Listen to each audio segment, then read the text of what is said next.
Welcome to the Slop Temple. We pray this video helps.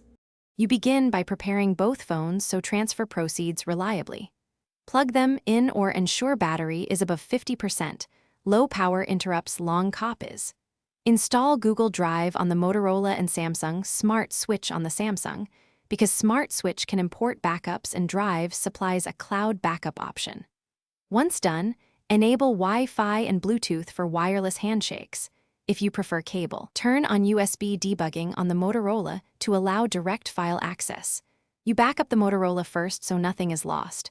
Open Settings and use Google Backup to save contacts, app data, and SMS to your Google account. Then run Google Photos to sync pictures and videos. Once uploads finish, open Smart Switch on the Samsung and select Receive Data. Choose wireless for cloud or cable for a direct copy. Connect devices when prompted, sign into the same Google account if asked, and wait for Smart Switch to enumerate items. Make sure counts match before starting the import. You finish by confirming everything restored and signing into accounts so apps can rehydrate their data.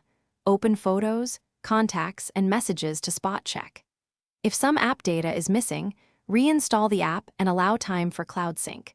For encrypted SMS, consider using a third-party export tool before transfer next time. If something goes wrong, reboot both phones and retry using a USB cable with Smart Switch, or restore remaining items from Google Drive.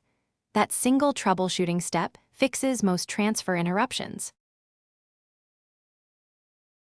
Thanks for watching. Consider subscribing if we helped you.